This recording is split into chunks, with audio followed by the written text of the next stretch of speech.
Hello friends, welcome to DCS Learning.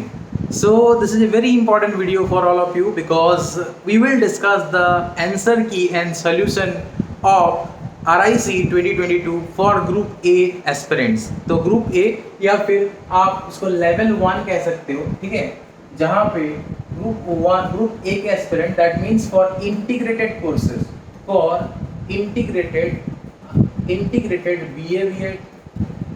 This paper will be for integrated BA B.Ed, integrated BSc B.Ed and integrated MSc B.Ed or MSc Ed. So this paper will be for those who have applied this exam after 12th. तो जो भी aspirant 12th के बाद ये exam दिए हैं उन सब के लिए ये जो है एग्ज़ाम का पेपर है. इसमें आंसर की डिस्कस करेंगे. Your exam was in 4 set. आपका 4 सेट था, set A B C and D. सबके पेपर का जो आपका क्वेश्चन नंबरिंग अलग अलग था बट क्वेश्चन वेयर सेम. तो सारा क्वेश्चन सेम था बट नंबरिंग अलग अलग थे. तो in this particular video we will discuss the question from set A but set B C और डी में भी सेम क्वेश्चन होंगे बट नंबरिंग अलग अलग हो. तो आप अपने हिसाब से मैच कर लेना. आंसर की अलग अलग सेट का भी मैं अपलोड कर दूंगा अपने चैनल पे. Don't worry for that. Telegram channel पे भी अपलोड किया जाएगा. हर एक सेट का अलग अलग आंसर की अपलोड कर दिया जाएगा एक ही पेज में. Set A B C D सबका आंसर की रहेगा. फिलहाल हम लोग answer key with solution discuss करेंगे फॉर टीचिंग एप्टीट्यूड सेक्शन. तो अगर आप RIC का एग्जाम का पैटर्न अगर आपको पता है तो आपको पता होगा कि RIC यहाँ पे देख सकते हो जो एग्जाम दे चुके उनको तो पता है. दो आर न्यू एस्पिरेंट और दो are preparing for next year exam, you should know that RIC के एग्जाम में टोटल 80 क्वेश्चंस आते हैं. ठीक है, टोटल आपका 80 क्वेश्चन आते हैं. ठीक है, and each question will B of 2 mark. ठीक है, तो 160 मार्क्स का एग्जाम होते हैं. क्वेश्चन बुकलेट में यहाँ पे लिखा गया था 20 पेजेस हैं इसमें. ठीक है, और रॉक वर्क के लिए यहाँ पे आपका ब्लैंक स्पेसेस भी दिया गया होता है पेपर में. उसके बाद आप देखो each question is followed by 4 alternative. मतलब आपका ये ऑप्शनल या फिर MCQ बोल सकते हो, मल्टीपल चॉइस क्वेश्चन. तो आपका 4 यहाँ पे अल्टरनेटिव रहते हैं. तो आपको OMR में, मतलब ऑफलाइन एग्जाम है ये, OMR में आपको फील करना होता है. ठीक है, तो और यहाँ पे जैसे मैंने बोला ईच क्वेश्चन कैरी 2 मार्क्स. अगर आप गलत करते तो -0.5 आपका माइनस हो जाता है. अगर क्वेश्चन अटेंड नहीं करोगे तो कोई माइनस मार्किंग नहीं होता. ये सब आपको पता होगा. जो न्यू एस्पिरेंट होंगे तो उनके लिए बता रहा हूँ. तो पेपर में total 80 question will be there. 20 question will be from language proficiency, 30 question will be from their teaching aptitude and 30 question will be from their reasoning ability. ठीक है, total 80 question, each question 2 marks, that means 160 marks. Now let us see. Now here it is written that the merit will be based on 60% weightage of this particular paper, means entrance examination marks, and 40% weightage will be based on your qualifying examination mark. That means for this case 12th mark, only 12th mark. ठीक है, only 12th mark will be considered. 10th mark will not be considered. Remember this thing. Only 12th mark. Only 12th mark will be considered. For PCM category, what will be considered? CBZ के लिए what क्या consider किया जाएगा? For BA B.Ed what will be considered? That we will discuss in another video. But I have already covered those video in previous part. तो आप उसको भी देख सकते हो. ठीक है, तो अभी तुरंत हम लोग चलते हैं टीचिंग एप्टीट्यूड के सेक्शन में. ठीक है, यहाँ पे देखो रॉक वर्क भी दिया था. तो डायरेक्टली हम लोग टीचिंग एप्टीट्यूड सेक्शन में जाएंगे. सबसे पहले आपका इंग्लिश का सेक्शन होगा. लेकिन will skip that. We will go to the teaching aptitude section. And अगर यहाँ पे टीचिंग एप्टीट्यूड का सेक्शन को देखोगे, if you see this particular section, then आपको हमारे टेस्ट सीरीज, हमारे स्टडी मटेरियल पूरा याद आएगा. तो कितने लोग हो जो हमारे टेस्ट सीरीज, स्टडी मटेरियल या फिर हमको याद किए थे? डेफिनेटली कमेंट सेक्शन में बताना कि पेपर देते टाइम किन किन लोगों को हमारा स्टडी मटेरियल का पूरा पेजेस, वो टेस्ट सीरीज का वो क्वेश्चन या फिर हमारा याद आया, जो मैंने पढ़ाया था वो याद आया, जो मैंने बताया था याद आया. तो डेफिनेटली कमेंट सेक्शन में आंसर करना, क्योंकि this paper was very easy. You can easily attempt 30 out of 30. तो 30 से 30 आपके डेफिनेटली करेक्ट होंगे. तो इसको अच्छे से देखो, 30 के 30 डेफिनेटली करेक्ट होंगे. तो first question, the structure of education as per national education policy 2020. Study material में ये दिया हुआ है टॉपिक 6 में. जिनके पास स्टडी मटेरियल है वो देख सकते हो. डेफिनेटली मैं दिया हुआ है, मैंने बताया भी था आपको कि न्यू एजुकेशन पॉलिसी से क्वेश्चन डेफिनेटली बनेगा. And you can see it is your 5+3+3+4 system. मैंने बताया था आपको कि न्यू एजुकेशन पॉलिसी में 5+3+3+4 का सिस्टम है. जो पहले आपका 10+2+3 का सिस्टम था, फिलहाल इसको न्यू एजुकेशन पॉलिसी के अकॉर्डिंग 5+3+3+4 का सिस्टम किया गया है। कैसे क्या है वो मैंने ऑलरेडी आपको बता दिया था ऑनलाइन क्लासेस में, क्रैश कोर्स में, स्टडी मटेरियल में भी वो मेंशन था, टेस्ट सीरीज में भी हम डिस्कस किए थे। आगे अपकमिंग बैचेस के लिए, अपकमिंग या फिर नेक्स्ट ईयर के जो स्टूडेंट होंगे उनके लिए मैं इसको डिटेल एक्सप्लेन करूंगा। फिलहाल this will be the answer, ठीक है, क्योंकि ये न्यू एजुकेशन पॉलिसी में ये बताया गया। सबसे पहले आपका 5 ईयर का कोर्स होगा, फिर उसके बाद आपका 3 ईयर का, फिर आपका यहाँ पे और अगेन आपका 3 ईयर का, फिर देन 4 ईयर का कोर्स होगा, ठीक है। तो इस तरह से आपका कोर्स स्ट्रक्चर ये है, वेरी डिस्कस, ठीक है। तो उसके बाद स्टार्टिंग से ये इस तरह का है। उसके बाद देखो नेक्स्ट क्वेश्चन क्या है कि the physical facilities, the question is very interesting question, physical facilities in a classroom include, classroom में फिजिकल फैसिलिटीज में क्या क्या आता है। बहुत सिंपल क्वेश्चन है। Adequate lighting, obviously proper ventilation should be there, अगर वेंटिलेशन प्रॉपर नहीं है तो भी मतलब गर्मी लगेगा, बच्चों को अनकंफर्टेबल लगेगा। फिर सीटिंग फैसिलिटी आपका भी सही होगा तभी बच्चे अच्छे से बैठ सकेंगे। तो all of the will be the correct answer. ये तीनों आपका फिजिकल फैसिलिटीज है, ये तीनों फिजिकल फैसिलिटी है कि नहीं। लाइट रहना चाहिए, वेंटिलेशन होना चाहिए, सिटिंग फैसिलिटी होना चाहिए, मतलब बेंचेस रहना चाहिए, बेंच डेस्क, तो ये सब फिजिकल इंफ्रास्ट्रक्चर के अंदर आता है। ये भी मैंने आपको बताया था, स्कूल के अंदर फिजिकल इंफ्रास्ट्रक्चर होते हैं। तो ये भी मैंने आपको जब फर्स्ट आपके जो बेसिक हम डिस्कस कर रहे थे ना क्रैश कोर्स में, उसमें आपको बताया था ये सब चीजें कि आपको जैसे स्कूल एजुकेशन सिस्टम में 3 चीज होता है, एक आपका टीचर, दूसरा स्टूडेंट, तीसरा स्कूल के अंदर आपके फिजिकल इंफ्रास्ट्रक्चर आते हैं, वो मैंने आपको बताया था क्रैश कोर्स में, याद करो, ठीक है। डेफिनेटली आपको ये याद आया होगा, डेफिनेटली आप सब इसको करेक्ट किए होंगे। तो पहला जो क्वेश्चन था ये टॉपिक 6 था और ये आपका कॉन्सेप्चुअल क्वेश्चन था, ठीक है, मतलब टॉपिक 1 से टॉपिक 5 के बीच में कहीं पे भी इसको अप्लाई कर सकते हो, ये बेसिक क्वेश्चन था ये। उसका नेक्स्ट क्वेश्चन देखो, नेक्स्ट क्वेश्चन बहुत सिंपल है। Which of the following does not, यहाँ पे क्या बोला, does not bring positivity in teaching learning process, इनमें से कौन सा आपको शिक्षण अधिगम प्रक्रिया में सकारात्मक नहीं लाता है। सकारात्मक कौन सा नहीं लाता है पूछ रहे हैं, मतलब कौन सा यहाँ पे पॉजिटिविटी नहीं लाता है। तो देखो डिक्टेटिंग नोट्स पॉजिटिविटी लाएगा, देखो सोचो, डिसिप्लिन पॉजिटिविटी लाएगा, स्टूडेंट पार्टिसिपेशन मैंने आपको बोला था ना, एक्टिव पार्टिसिपेशन डेफिनेटली क्वेश्चन आएगा। मैंने आपको कीवर्ड्स बताए थे, याद है स्टार्टिंग में, हर एक बैचेस का स्टार्टिंग में क्लास में मैंने कीवर्ड्स बताया था। तो यहाँ पे देखो स्टूडेंट पार्टिसिपेशन मतलब एक्टिव पार्टिसिपेशन, जॉयफुल लर्निंग क्या है, ये भी कीवर्ड है, मैंने आपको बताया था कि चीजों को हमको क्या करना होता है, हमको टॉपिक्स को इंटरेस्टिंग बनाना होता है। तो ये इंटरेस्ट जो है ना, ये भी आपका कीवर्ड है, ठीक है। Interest is also a keyword, that's why ये भी आपका कीवर्ड है। और डिसिप्लिन तो डेफिनेटली रहना चाहिए। तो ये तीनों है। डिक्टेटिंग नोट्स, आप अगर नोट्स डिक्टेट कर रहे हो तो ये पैसिव है, ये एक्टिव नहीं है। ये क्या है, ये आपका पैसिव हो जाएगा, ठीक है। बच्चे पैसिवली चीजों को सुनेंगे, नोट डाउन करेंगे, तो ये पैसिव, इसमें पॉजिटिविटी नहीं आएगा, ठीक है। That's why this will be the correct answer, क्योंकि डज नॉट बोला है। ये तीनों पॉजिटिविटी लाता है, ये पॉजिटिविटी नहीं लाता है। डिसिप्लिन में बच्चे रहेंगे तो अच्छे से पढ़ाई करेंगे, लेकिन नोट्स डिक्टेट करने में ये पैसिव एजुकेशन हो जाएगा, उनका रोल पैसिव हो जाएगा, तो ये आपका पॉजिटिविटी नहीं लाएगा।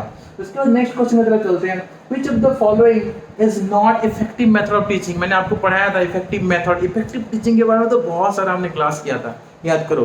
तो इफेक्टिव मेथड ऑफ टीचिंग कौन सा नहीं है, देखो मैंने आपको पढ़ाया था कि आपका जो traditional education system and modern education system, पहले का कैसा सिस्टम था, अभी का कैसा सिस्टम है। I told you all this thing, I taught you all the topics. So I told you of that demonstration method is a modern education method, आपका inquiry based method is a modern education method, and problem solving method is also modern teaching method or modern education system, but lecture method is a traditional system of education। तो ये जो है आपका traditional है। Traditional मैंने आपको बोला था, lecture system is teacher centre, ठीक है। आपका व्याख्यान विधि जो है ये क्या है, टीचर सेंटर मेथड है। ये क्या है आपका टीचर सेंटर मेथड है। मैंने आपको बोला था कि present education system is learner centre या फिर student centre method, that's why ये आपका जो है रॉन्ग हो जाएगा, क्योंकि यहाँ पे नॉट इफेक्टिव बोला, तो this option will be the correct one, ठीक है। This option will be the correct one, ठीक है, क्लियर। आपका लेक्चर मेथड हो जाएगा इसका आंसर। फिर नेक्स्ट क्वेश्चन की तरफ चलते हैं। Next question, according to national education policy 2020 the grades 11 and 12 comes under, तो ग्रेड 11 एंड 12 किस पर्टिकुलर आपके जो है इस अंडर आएंगे, ठीक है। तो ये भी मैंने आपको बताया था, ठीक है। 11 12 जो सेकेंडरी होता है, ऑब्वियसली हायर सेकेंडरी नहीं होता। ये सुनो 11 12 will come under secondary, secondary होगा। क्यों? क्योंकि मैंने आपको जब ये जस्ट अभी मैंने आपको बताया ना, यहाँ पे जस्ट सी दिस थिंग, यहाँ पे अभी जो हमने देखा था, ठीक है, just a minute, first question जो आपका इस पर्टिकुलर पेपर में जो फर्स्ट क्वेश्चन था, the question was that the structure of education as per the national education policy 2020। इसमें आपको पता चल जाएगा, अगर इस कांसेप्ट के बारे में आपने पढ़ा होगा ना, तो डेफिनेटली उसको आपने करेक्ट किया होगा। अगर इसमें आपका कंसेप्चुअल अंडरस्टैंडिंग सही नहीं होगा तो गलत होगा। स्टडी मटेरियल में मैंने दिया था, डेफिनेटली याद करो, और मैंने टॉपिक 6 का जो वीडियो मैंने आपको दिया था ना, उसमें मैंने बताया था कि जो 5 ईयर का इसमें होता है उसको बोलते हैं हम लोग, इट इज फाउंडेशनल। इसको क्या बोलते हैं हम लोग? जो 5 ईयर का जो कोर्स होता है उसको हम लोग क्या बोलते हैं? इसको फाउंडेशनल बोलते हैं। इसको हम लोग फाउंडेशनल ईयर्स या फिर फाउंडेशनल एज बोलते हैं, ठीक है। फाउंडेशनल ईयर हम लोग बोलेंगे फाउंडेशनल एजुकेशन। उसके बाद नेक्स्ट 3 इयर्स को क्या बोलते हैं? नेक्स्ट 3 इयर्स को हम बोलेंगे प्रिपेरेटरी। क्या बोलते हैं? इसको हम लोग बोलते हैं प्रिपेरेटरी, ठीक है, प्रिपेरेटरी बोलते हैं। फिर नेक्स्ट हम इसको नेक्स्ट 3 इयर्स को क्या बोलते हैं? मिडिल एज, मिडिल स्कूलिंग, ठीक है। इसको क्या बोलेंगे? नेक्स्ट 3 इयर्स को मिडिल स्कूलिंग, ठीक है। इसको क्या बोलेंगे? Middle schooling. And last 4 years को हम क्या बोलेंगे? लास्ट 4 इयर्स को हम बोलते हैं सेकेंडरी। हम क्या बोलते हैं? लास्ट 4 ईयर को सेकेंडरी। तो इसमें आपने देखा कि पहले फाउंडेशनल, फिर प्रिपरेटरी, फिर मिडिल, फिर आपका सेकेंडरी है। जो फाउंडेशनल है उसमें आपका 3 साल का प्री प्राइमरी होगा, उसके बाद आपका होगा 1 और 2, ये 5 साल का में फाउंडेशनल में। उसके बाद ये जो 3 साल का है इसमें क्या होगा आपका? Class 3, class 4 and class 5। फिर ये 3 साल के में आपका आ जाएगा क्लास 6, क्लास 7 एंड क्लास 8। फिर लास्ट में जो 4 साल का इसमें 9, 10, 11 एंड 12 इस तरह से आ जाएंगे। तो 9 से लेकर 12 तक ये चारों पूरा आपका सेकेंडरी में आता है। क्लियर हो गया अभी? क्लियर। फाउंडेशनल, सो 3 प्री प्राइमरी एज, देन उसके बाद 1 और 2 फाउंडेशनल, आपका उसके बाद प्रिपरेटरी में 3, 4, 5, देन आपका जो मिडिल में आपका 6, 7, 8, एंड उसके बाद आपका जो है सेकेंडरी में आपका 9, 10, 11, 12। ये हमने डिस्कस किया था, स्टडी मटेरियल में पूरा है, टॉपिक 6 में आराम से इसको देख सकते हो अगर आपने गलती किया है। आई होप कि सब करेक्ट ही किए होंगे, क्योंकि स्टडी मटेरियल को आपने बहुत अच्छे से पढ़ा था, ठीक है। मैंने बोला था टॉपिक 6 को अच्छे से पढ़ना है, बाकी सब तो मैं कंसेप्चुअली आपको समझा दूंगा। टॉपिक 6 को आपको लिटरली याद करना है, मैंने आपको बोला था, ठीक है। दैट्स व्हाई आपने ये करेक्ट किया होगा। तो क्या बोलते हैं इसको? सेकेंडरी बोलते हैं, ठीक है। Grade 11, 12, 9 to 12 comes under what? Your secondary, ठीक है। It will comes under it will come under what? Secondary, clear? Then next year, which of the following develops national curriculum framework for school education? देखो यहाँ पे क्या change हो गया। पहले यहाँ पे क्या था? ये था आपका NCERT। यहाँ पे क्या था?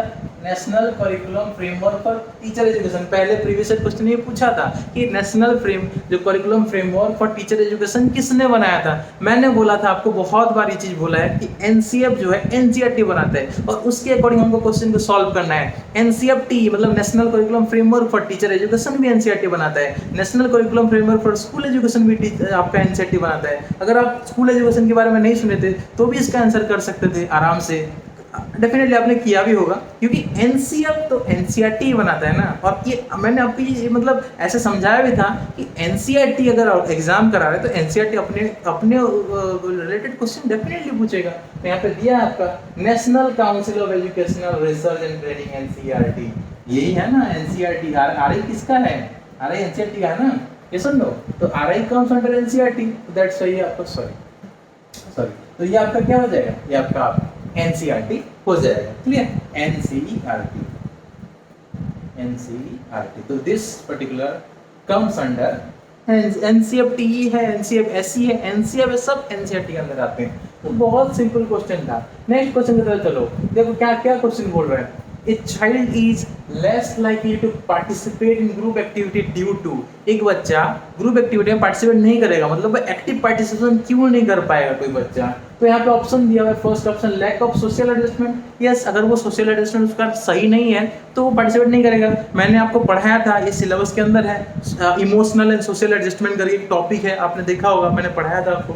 तो lack of social adjustment, lack of emotional adjustment, lack of educational adjustment, ये दोनों तो हमने पढ़ा था, सिलेबस के अंदर ही है। Lack of social and lack of emotional adjustment syllabus के अंदर है, आपका लिखा है इमोशनल एंड सोशल एडजस्टमेंट। लेकिन एजुकेशनल एडजस्टमेंट भी नहीं होगा तो भी बच्चा पार्टिसिपेट नहीं कर पाएगा, क्योंकि उसका अगर लेवल उसका मतलब एजुकेशनल लेवल उसका सही नहीं है तो भी उसको पार्टिसिपेट करने में थोड़ा मतलब वो हिचकिचाहट होगा, या फिर वो अच्छे से पार्टिसिपेट नहीं कर पाएगा। दैट्स व्हाई 1, 2 एंड 3 तीनों हो जाएगा यहाँ पे। ठीक है। सोशल एडजस्टमेंट नहीं है तो भी पार्टिसिपेट नहीं कर पाएगा, इमोशनली कनेक्टेड नहीं है तो भी नहीं कर पाएगा, एजुकेशनल एडजस्टमेंट भी नहीं है तो भी नहीं कर पाएगा। तो यहाँ पे 1, 2 एंड 3 तीनों आपके आंसर हो जाएंगे। बहुत ही सिंपल क्वेश्चन था, ठीक है, क्लियर। तो यहाँ पे देखो हिंदी वाला मैं डिस्कस नहीं कर रहा हूँ, हिंदी वाला आप देख लेना जो भी यहाँ पे जो है, ठीक है, जो भी यहाँ पे सामाजिक समायोजन, भावनात्मक समायोजन, शैक्षिक समायोजन आप देखना, या फिर अगर आपको दिक्कत होता है इंग्लिश में समझने के लिए तो मैं हिंदी वाला एक दूसरा वीडियो बना के आपको बता दूंगा। अब नेक्स्ट क्वेश्चन की तरफ चलते हैं। क्वेश्चन देखो कितना सिंपल है, मैंने आपको स्टार्टस में एक क्वेश्चन दिया था, ठीक है, आपको डेफिनेटली मैंने व्हाट्सएप स्टार्टस में दिया था, मैंने बोला भी था इसके ऊपर वीडियो, ठीक है, सॉरी इसके ऊपर मैंने वीडियो बनाया भी था, यूट्यूब पे ही बनाया था, ठीक है, कि यूजीसी ने फॉर एग्जांपल सीयूईटी के बारे में कुछ बोला है कि सेंट्रल यूनिवर्सिटी आपका दिल्ली का इसमें होने वाला है, ये सब मैंने बोला था, यूजीसी ने अप्रूव किया है, यूजीसी अप्रूव्ड है, इस सब रिलेटेड हमने एक न्यूज़ हमने डिस्कस किया था, उसमें मैंने आपको बोला था the chairperson of national sorry ये जो क्वेश्चन है this is chairperson of national education policy के ऊपर है, ठीक है, तो चेयरपर्सन ऑफ नेशनल यूजीसी के ऊपर भी एक क्वेश्चन एक्चुअली है, ठीक है, तो मैं सोचा कि ये वाला क्वेश्चन यहाँ पे आ गया, तो ये वाला जो क्वेश्चन है नेशनल एजुकेशन पॉलिसी का चेयरपर्सन है, तो हमने ये चीज डिस्कस किया था कि आपका के कस्तूरीरंगन, मैंने आपको बोला था कि कस्तूरीरंगन कमेटी रिपोर्ट्स के अनुसार बनाया गया था, पहले क्या था टीएसआर सुब्रमण्यम कमेटी रिपोर्ट था, उसके बाद क्या बना कि कस्तूरीरंगन कमेटी रिपोर्ट बना, तो लेटेस्ट कौन सा था कि कस्तूरीरंगन। अगर यहाँ पे टीएसआर सुब्रमण्यम होता तो आप कंफ्यूज हो जाते, लेकिन उसको पहले 2019 में बना था या फिर 2015 में, उससे पहले, लेकिन लेटेस्ट जो है वो के कस्तूरीरंगन ने बनाया था, और इन्हीं के अकॉर्डिंग ही आपका नेशनल पॉलिसी ऑफ एजुकेशन या फिर नेशनल एजुकेशन पॉलिसी 2020 जो बना है, ठीक है, वो उनका पूरा नाम क्या है, कृष्ण स्वामी कस्तूरीरंगन। मैंने आपको बोला था कस्तूरीरंगन कमेटी रिपोर्ट पढ़ाया था, इस स्टडी मटेरियल के अंदर है, आराम से देख सकते हो। मैं सब कुछ दिखा भी दूंगा एक दिन स्टडी मटेरियल में क्या क्या है, कैसे क्वेश्चन आया, अभी क्योंकि टाइम कम है, आपको जल्दी आंसर की चाहिए, आप लोग वेट कर रहे हो बहुत बेसब्री से, इसलिए मैं जल्दी से जल्दी वीडियो को कंप्लीट कर रहा हूँ, ठीक है। देखो नेक्स्ट, आगे देखो, नेक्स्ट क्वेश्चन है आपका, इन द क्लास स्टूडेंट को क्या करना चाहिए, क्लास में student should be what stop, student को क्वेश्चन में मतलब पूछने में मना कभी नहीं करोगे, स्टूडेंट शुड बी डिस्करेज भी नहीं करोगे, एनकरेज करोगे, मैंने बोला था आपको स्टूडेंट्स को एनकरेज करना है, तो एनकरेज वाला क्या है, ये नॉट अलाउड, ये भी गलत हो गया। एलिमिनेशन मेथड से आप बहुत सिंपली सॉल्व कर सकते हो, मैंने आपको बोला था कि हमको स्टूडेंट्स को मोटिवेट करना है, एनकरेज करना है, ये टेस्ट सीरीज का क्वेश्चन है, डायरेक्टली फ्रॉम टेस्ट सीरीज, हमने ये क्वेश्चन बहुत बार टेस्ट सीरीज में दिया है, डिफरेंट टेस्ट में ये क्वेश्चन दिया था, याद करो, ठीक है। उसके बाद नेक्स्ट क्वेश्चन की तरफ चलते हैं, meaningful learning process can does not include, यहाँ पे क्या बोल रहा है, डज नॉट इंक्लूड बोल रहा है, meaningful learning process does not include बोल रहा है, तो यहाँ पे क्या होगा, देखो रिपीटेशन एंड प्रैक्टिस, यहाँ पे देखो प्रैक्टिस है, ठीक है, प्रैक्टिस है, ठीक है, हम प्रैक्टिस करेंगे, कोई दिक्कत नहीं है, एक्सप्लोरेशन इंटरेक्शन डेफिनेटली है, instruction teacher support definitely meaningful learning में आता है। हम क्या करेंगे, अगर कोई रिपीटेशन में क्या होता है, कोई अगर टॉपिक कोई बच्चा नहीं समझ पाता उसको हम रिपीट करेंगे, दोबारा से पढ़ाएंगे, प्रैक्टिस करवाएंगे, लेकिन मेमोराइजेशन, देखो मेमोराइजेशन रिकॉल का मतलब मैंने बोला था ना, रट्टा मारना is not allowed, road learning is not promoted in the modern education system. Meaningful learning में रोड लर्निंग नहीं आएगा, रोड मेमोराइजेशन आपका नहीं आएगा, मैंने ये चीज आपको बताया था, रोड मेमोराइजेशन आपका इसमें नहीं आएगा, स्मृति एंड पुनः जो स्मरण ये नहीं आएगा, तो that's why memory and recall will be the correct answer of this question. बहुत सिंपल था, ठीक है, कितना सिंपल था। अब नेक्स्ट क्वेश्चन की तरफ चलते हैं। नेक्स्ट क्वेश्चन देखो, next question, the quality of, ये भी मैंने अभी जो लाइव स्ट्रीम किया था उसमें भी मैंने बताया था, देखो वो भी क्वेश्चन आ गया है, बहुत बार टेस्ट सीरीज में स्टडी मतलब हर जगह आपको एक क्वेश्चन मिला होगा। क्वेश्चन क्या था, the quality of teaching is reflected by, जो क्वालिटी ऑफ टीचिंग वो किसके थ्रू रिफ्लेक्टेड होगा, ठीक है, बहुत सिंपल क्वेश्चन है। मैंने बोला था कि पास परसेंटेज स्टूडेंट से नहीं होता है, अटेंडेंस से भी सिर्फ नहीं होता है, quality of question asked by the student, because this is the student achievement. मैंने आपको बोला था ना कि टेस्ट सीरीज में कोई भी क्वेश्चन अगर गलत है तो आप उसको आइडेंटिफाई कर लेते थे।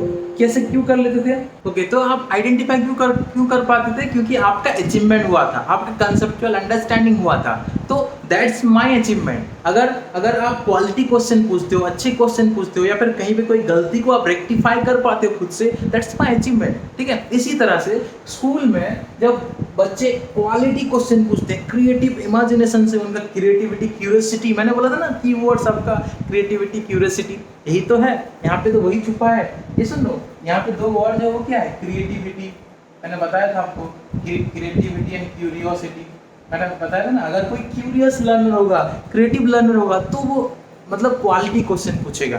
तो हमने पढ़ा था ना, quality of question asked by the students बताता है कि क्वालिटी टीचिंग, अगर आप अच्छे पढ़ाओगे तो बच्चे भी अच्छे क्वेश्चन आपसे पूछेंगे। तो बहुत सिंपल क्वेश्चन था ये भी। नेक्स्ट क्वेश्चन की तरफ चलते हैं। सर्व शिक्षा अभियान, सर्व शिक्षा अभियान, ये भी मैंने बोला था टॉपिक 6 से इस तरह का क्वेश्चन आएगा, हमने डिस्कस किया था। सर्व शिक्षा अभियान नवोदय विद्यालय के ऊपर, मिड डे मील के ऊपर डिस्कस किया था। तो Sarva Shiksha Abhiyan is a flagship program for child to get universal elementary education. मैंने हम डिस्कस किए थे कि बच्चे सर्व शिक्षा अभियान में सारे बच्चों को एलिमेंट्री एजुकेशन मिलना चाहिए, डिस्कस किया था। बहुत सिंपल है, ठीक है, डायरेक्ट क्वेश्चन है टॉपिक 6 से। ये आपका टॉपिक 6 से क्वेश्चन है डायरेक्ट, ठीक है, टॉपिक 6 वाला क्वेश्चन डायरेक्टली। नेक्स्ट क्वेश्चन देखो, ये भी टॉपिक 6 वाला क्वेश्चन है।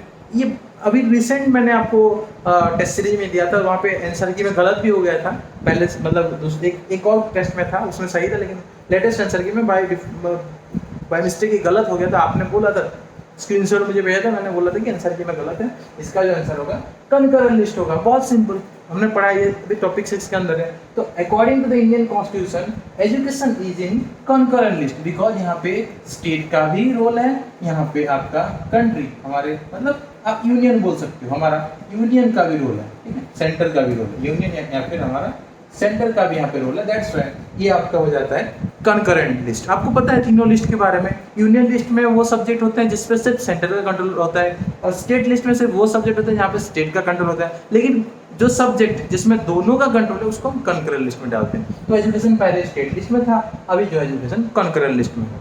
बहुत सिंपल। नेक्स्ट क्वेश्चन की तरफ चलते हैं। The best time to evaluate a student's performance each, ये भी मैंने डिस्कस किया था। मैंने आपको 5E मॉडल पढ़ाया था, याद रखो, याद करो, याद करने की कोशिश करो। और इसको YouTube में भी फ्री में अपलोड किया गया था, ठीक है, 5E मॉडल के बारे में YouTube में मैंने फ्री में अपलोड किया था। जो लोग उसको देखे होंगे इस क्वेश्चन का करेक्ट आंसर दिए होंगे। बाकी क्रैश कोर्स में तो मैंने ये, या फिर क्रैश कोर्स सुपर 50 बैच में डेफिनेटली इसका आंसर मैंने दिया था और आपको पता भी होगा। मैंने बताया था कि हम बच्चों को क्या करेंगे, हम बच्चों का इवाल्यूएशन करेंगे। क्या करेंगे? इवाल्यूएशन। जो क्वेश्चन पूछना होता है ना, इसको क्या बोलते हैं? इवाल्यूएशन। और हम बच्चों का क्या करेंगे? CCE करेंगे, मतलब कॉन्टिन्यूस एंड कॉम्प्रिहेंसिव इवाल्यूएशन करेंगे। मतलब बीच बीच में क्वेश्चन पूछते रहेंगे, क्लास के टाइम में भी हम उनको क्वेश्चन पूछते रहेंगे कि क्या कितना उनका अचीवमेंट हुआ है। इस तरह से थ्रू आउट द ईयर भी उनको बीच बीच में क्वेश्चन या टेस्ट वगैरह होता रहता है कॉम्प्रिहेंसिव इवाल्यूएशन के थ्रू, ठीक है, ये हमने डिस्कस किया था ना। तो इसीलिए जब यहाँ पे बोला when the instruction has begin, नहीं, इंस्ट्रक्शन बिगन होने से सिर्फ नहीं, इंस्ट्रक्शन एंड होने से भी पूछ सकते हो, ठीक है। बिगन होने से पहले हमने डिस्कस किया था ना कि आप कुछ प्रीवियस नॉलेज को उनके अंदर से निकालने के लिए क्वेश्चन पूछना है, करेक्ट है, ठीक है। एंड होने के बाद भी क्वेश्चन पूछ सकते हो, at the end of major unit of instruction ये भी पूछ सकते हो। लेकिन द बेस्ट क्या है, बेस्ट टाइम क्या है? हमेशा पूछना through out the instructional process. आप हमेशा क्वेश्चन पूछ सकते हैं। ऐसा नहीं है कि यहाँ पे बोला सिर्फ बिगन, मतलब सिर्फ इंस्ट्रक्शनल प्रोसेस स्टार्ट होगा तो पूछोगे, यहाँ पे बोला एंड होगा तो पूछोगे, यहाँ पे बोला कोई मेजर यूनिट होगा कंप्लीट होगा तब पूछोगे।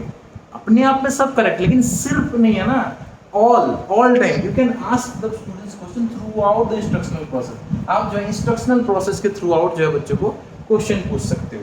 तो वेरी सिंपल। नेक्स्ट ये भी अनदर सिंपल क्वेश्चन है। ये पूरा टेस्ट सीरीज में ये क्वेश्चन दिया था आपको, स्टडी मटेरियल में भी है, याद करो। लेटेस्ट टेस्ट सीरीज में ये आपका क्वेश्चन था।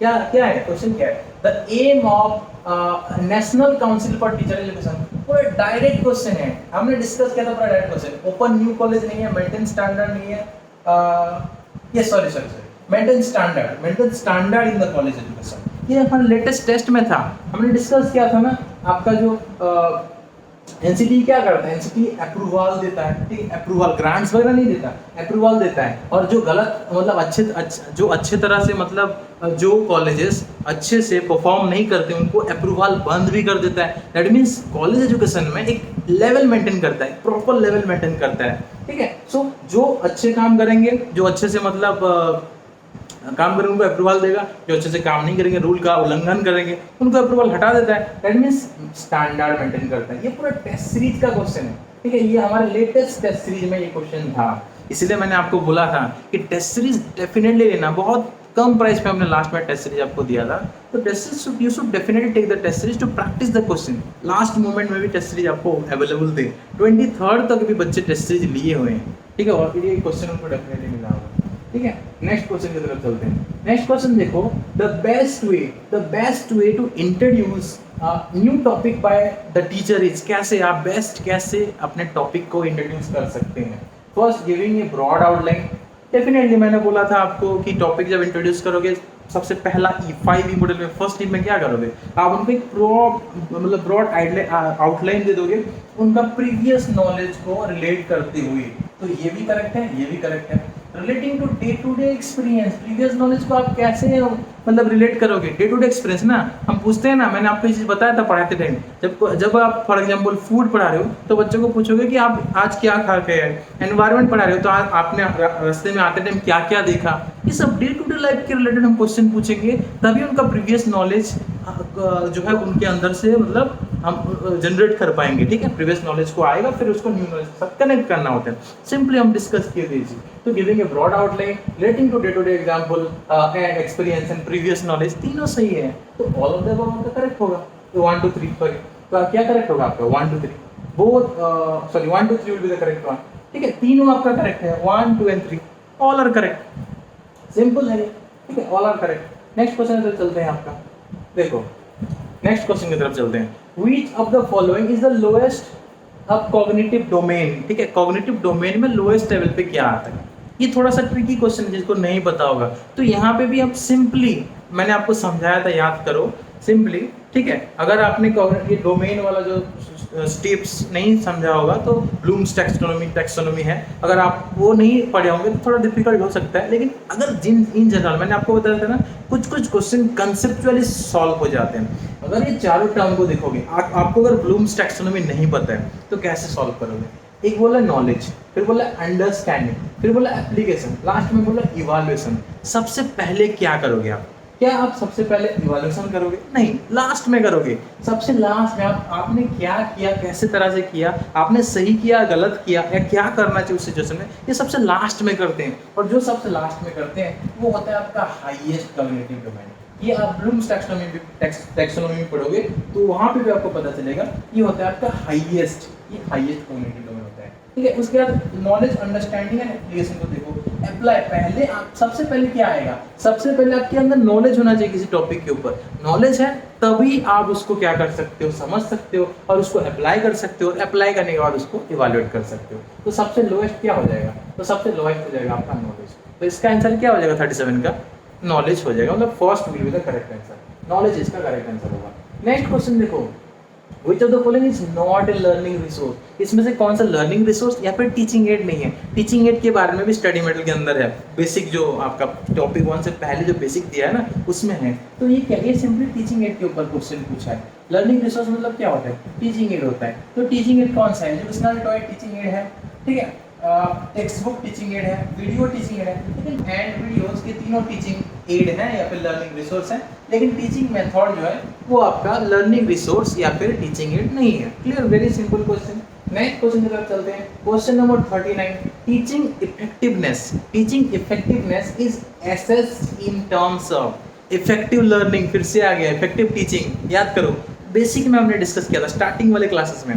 ठीक है, तो टीचिंग इफेक्टिवनेस मतलब effective teaching, effective learning is assessed इन, कैसे आप असेस कर सकते हो, लर्निंग आउटकम ऑफ स्टूडेंट्स बोल रहा है, use of effective teaching add, attitude of students towards teacher, posture of the student. देखो पोस्चर से नहीं होगा, आपका एटीट्यूड से नहीं होगा, यूज ऑफ टीचिंग एड से नहीं होगा, लर्निंग आउटकम ऑफ स्टूडेंट्स। ठीक है, बच्चों का जो आपका सक्सेस, ये भी सेम टाइप का क्वेश्चन है, अचीवमेंट ऑफ स्टूडेंट्स, तो उससे होता है। ठीक है, teaching effectiveness is assessed in terms of learning outcome of students. कितने मतलब विद्यार्थियों के अधिगम परिणाम, कितना उनका मतलब सक्सेस या अचीवमेंट हुआ है, उससे हम लोग कितना इफेक्टिवली हम कोई टॉपिक को पढ़ाएं वो एक्सेस कर सकते हैं। ठीक है, दैट्स वेरी सिंपल यहाँ पे क्वेश्चन था। ठीक है, लर्निंग आउटकम ये भी सेम क्वेश्चन है, अचीवमेंट ऑफ स्टूडेंट्स है। ठीक है, तो that's why answer will be first one. ठीक है, क्लियर। नेक्स्ट आपका नेक्स्ट क्वेश्चन, ये देखो बहुत ही सिंपल क्वेश्चन है, लेकिन यहाँ पे भी आई थिंक आप में से कुछ लोग कंफ्यूज हुए होंगे, लेकिन बहुत बेसिक क्वेश्चन है। Which of the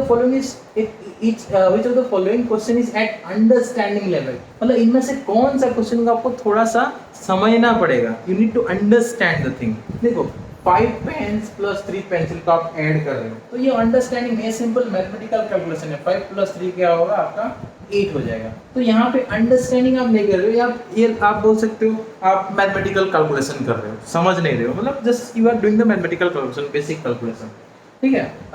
what is the unit of force in MKS system, यहाँ पे भी आप जो क्या करोगे याद करोगे टॉपिक, मतलब एमकेएस क्या है इसको दिमाग में अपने रखोगे, यहाँ पे आप एक हिसाब से इसको क्या करोगे आप मेमोराइज करोगे, ठीक है, रिमेंबर, यहाँ पे आप क्या करोगे इसको रिमेंबर मतलब याद करने का कोशिश करोगे, ठीक है। वो नेम द कैपिटल रशिया, यहाँ पे भी क्या करोगे, रशिया के कैपिटल में कुछ समझने का जरूरत है, रशिया का कैपिटल अगर आपको याद करना पड़ेगा, समझने का कोई जरूरत नहीं है। फोर्स का जो यूनिट उसमें भी कुछ समझने का जरूरत नहीं है, बस याद करना है। लेकिन डिफाइन नाउन, नाउन को आप तब डिफाइन कर पाओगे जब आप नाउन क्या है वो समझोगे, ठीक है। When you understand what is noun, then only you can define noun.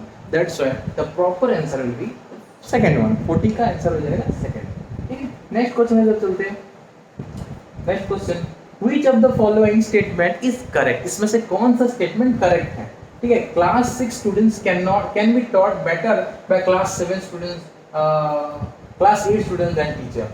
Class 6 students can be taught better by class 8 student than teacher, मतलब क्लास 6 के स्टूडेंट को क्लास 8 के स्टूडेंट बेटर पढ़ा सकते हैं as compare to teacher, teacher से बेहतर class 8 के स्टूडेंट पढ़ा सकते हैं, ये बोल रहा है, ठीक है। तो ये बिल्कुल ऐसा नहीं कि मतलब करेक्ट नहीं है, ठीक है। ओनली टीचर्स कैन टीच, ऐसा भी नहीं है सिर्फ टीचर भी नहीं पढ़ा सकते, हमने डिस्कस किया है ना, formal education, informal education, non formal education discuss किया था। टीचर स्कूल में पढ़ाएंगे तो वो फॉर्मल होता है, टीचर ट्यूशन में पढ़ाएंगे तो नॉन फॉर्मल होता है, और अगर कहीं से भी कुछ भी सीख जाते हो अपने दोस्तों से सीखते हो तो इनफॉर्मल है। तो कोई बच्चा इनफॉर्मल भी तो सीख सकते हैं ना, तो ये ऑटोमेटिकली गलत है।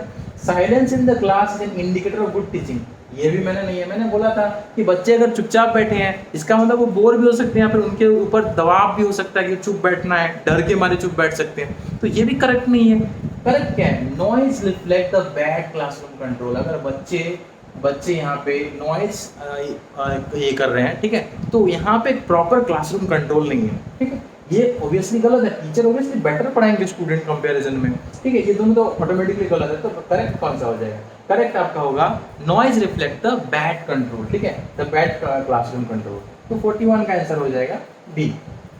फोर्थ वन आईसीटी, देखो अगेन आपका टॉपिक 6 से कितना आसान क्वेश्चन, कितनी बार मैंने बोला है ICT, information and communication technology, बहुत सिंपल है ये, ठीक है। इंफॉर्मेशन यहाँ पे देखो एंड नहीं दिया, कुछ लोग इसको भी गलत कर लिए होंगे, ठीक है, इंफॉर्मेशन एंड कम्युनिकेशन टेक्नोलॉजी होता है, ठीक है, information and communication technology, second one will be the correct one, ठीक है। कितना छोटा छोटा डिफरेंस है, देखो अच्छे से नहीं देखोगे तो गलत करोगे। तो यहाँ पे इस टाइप के क्वेश्चन में थोड़ा मतलब मैंने आपको कल जो मैंने बताया था, मोटिवेट किया था आपको कि एग्जाम हॉल में कैसे जाना है, कैसे क्वेश्चन अटेंड करना है, मैंने बताया कि कामली क्वेश्चन को अटेंड करना है। तो अगर आप हड़बड़ी में करोगे तो गलत हो सकता है इस टाइप का क्वेश्चन, बहुत सिंपल था, उसका बी हो जाएगा। नेक्स्ट देखो, universities imparting education only at the central campus are called what, जो यूनिवर्सिटी सिर्फ अपना सेंट्रल कैंपस में ही एजुकेशन प्रोवाइड करता है वो क्या होता है, ऑब्वियसली सेंट्रल यूनिवर्सिटी। बहुत सिंपल, सेंट्रल कैंपस है तो वो सेंट्रल यूनिवर्सिटी होगा।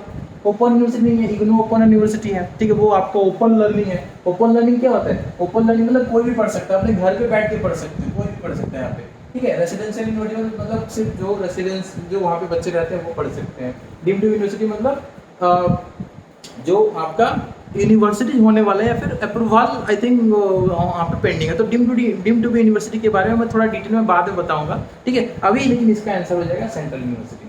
तो central campus are called the, जिस यूनिवर्सिटी में सेंट्रल कैंपस है उसको बोलते हैं सेंट्रल यूनिवर्सिटी, ठीक है। डीम्ड टू बी यूनिवर्सिटी के बारे में थोड़ा आपको बाद में मतलब कभी और मैं आपको बताऊंगा इसके बारे में डिटेल, लेकिन ये इसका आंसर आपका 4 हो जाएगा। ये देखो मैं थोड़ी देर पहले जो इसके बारे में बोल रहा था कि मैंने एक स्टेटस दिया था या वीडियो बनाया था, यूजीसी ने कुछ बोला तो यूजीसी के ऊपर क्वेश्चन आ गया। देखो प्रेजेंट चेयरमैन ऑफ यूजीसी कौन है, मैं बोला था ना जगदीश कुमार, तो देखो प्रोफेसर एम जगदीश कुमार, ये है ना, डिस्कस किए थे हम लोग यूट्यूब में, ठीक है। तो professor M Jagdish Kumar, Mamidala Jagdish Kumar, इसका आंसर होगा प्रेजेंट चेयरमैन ऑफ यूजीसी।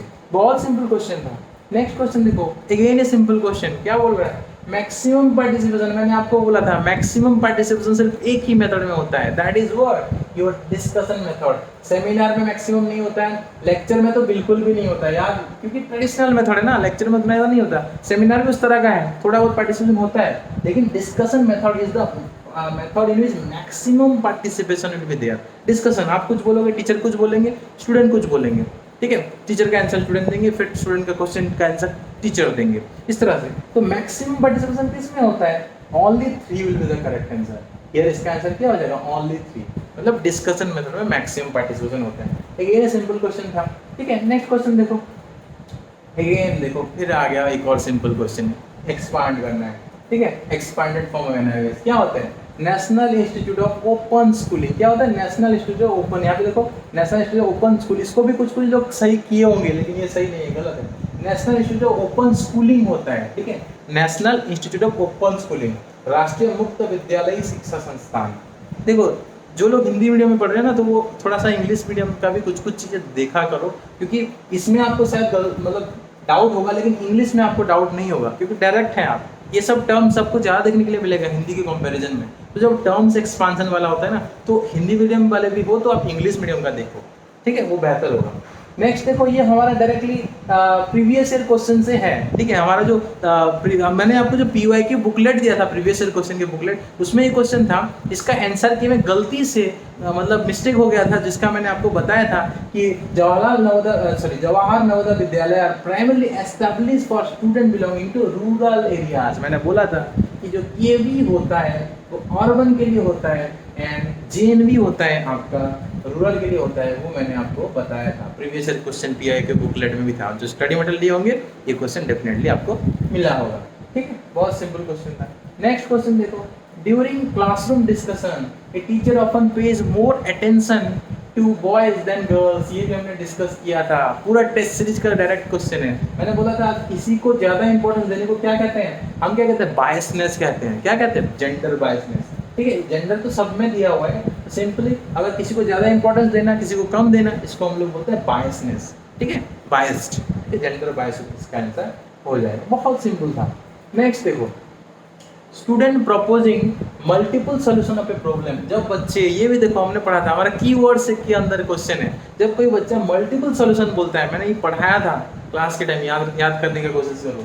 मैंने आपको बोला था क्रिएटिविटी इज ए कीवर्ड, मैंने आपको पढ़ाया था ना, क्रिएटिविटी, ठीक है।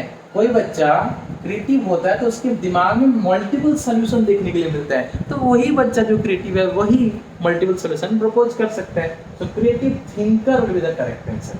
क्रिएटिव थिंकर, ये रिजिड इगोसेंट्रिक कन्वर्जन नहीं होगा, creative thinker will be the correct answer. ये भी हमने डिस्कस किया था। And the last question, the primary characteristics of children with dyslexia. मैंने ये भी पढ़ाया था आपको। डिसलेक्सिया मतलब क्या होता है? Reading difficulties. So inability to read fluently will be dyslexia. ये भी हमने डिस्कस किया था। तो ये सब चीज डिस्कशन के अंदर आया हुआ है। हमारे study material, test series, online classes ने ह्यूज सक्सेस प्रोवाइड किया। All questions were from study material and test series and also online classes, ठीक है। तो टीचिंग एप्टी के 30 आउट ऑफ 30 क्वेश्चन डेफिनेटली बनेंगे अगर आपने हमारा कंप्लीट कोर्स लिया हुआ है। अगर आपने स्टडी मटेरियल भी लिया हुआ है तो भी आप 28 क्वेश्चन करेक्ट कर सकते हो। अगर आपने स्टडी मटेरियल टेस्ट सीरीज लिया 29, एंड अगर आपने पूरा कोर्स लिया 30, क्योंकि जो कुछ क्वेश्चन, जो एक क्वेश्चन आपका वहाँ पे था वो मैंने क्लास में बोला था, लाइव क्लासेस में, ठीक है। तो इस तरह से मतलब जो कीवर्ड वाला चीज़ है वो मैंने क्लासेस में बोला है। दैट्स वाई जो क्लास अटेंड किए होंगे वो डेफिनेटली उनका परफॉर्मेंस ज़्यादा बेहतर होगा। इसीलिए नेक्स्ट ईयर के लिए जो प्रिपरेशन कर रहे हैं वो कंप्लीट कोर्स ही लें, ताकि आपका जो है पूरी तरह से आपको प्रॉपर गाइडेंस मिले। क्योंकि स्टडी मटेरियल तो हम आपको जो प्रोवाइड करेंगे उसमें सब कुछ होगा, लेकिन कभी कभी आपको समझने के लिए एक गाइड का जरूरत पड़ेगा, ठीक है। मतलब जब हम आपको पढ़ाएंगे डायरेक्टली तो उसमें क्या है कि आपका ज़्यादा सेंसेस यूज होते हैं। मतलब आप पढ़ रहे हो, आप सुन रहे हो, आप लिख रहे हो, तो उसमें ज़्यादा सेंसेस यूज होता है। और उससे क्या होता है कि आप चीज़ों को ज़्यादा देर तक याद रख सकते हो और एक्चुअली अंडरस्टैंडिंग डेवलप होता है, बेटर अंडरस्टैंडिंग डेवलप होता है ऑनलाइन क्लासेस को ज्वाइन करने से, ठीक है। So this is for this video. हम नेक्स्ट वीडियोज़ में हमारे जो दूसरे टीचर है वो रीजनिंग का भी इस तरह से आपको जो आंसर की सोल्यूशन प्रोवाइड करेंगे, इंग्लिश का भी आपको तुरंत मिल जाएगा। तो नेक्स्ट 1-2 दिन के अंदर सब सारे पेपर का आंसर की आपको विद सोल्यूशन मिल जाएंगे इसी चैनल पे। तो subscribe our channel this learning academy, like भी करो और दूसरों के साथ शेयर करो, ताकि कोई भी अगर इस मतलब RIC एग्जाम या इसके रिलेटेड किसी भी मतलब एग्जाम के लिए प्रिपरेशन कर रहे हैं तो उनको डेफिनेटली हेल्प होगा। तो again I am requesting everyone, those who are new to this channel, please subscribe this channel and like also, hit the like button, hit the all notification को भी आपको ऑन रखना है एंड सबके साथ share करना है. शेयर करोगे तभी हम आगे और फैमिली मेम्बर्स को इंक्लूड कर पाएंगे. ठीक है, सो मिलते हैं अगले वीडियो पे. Thank you.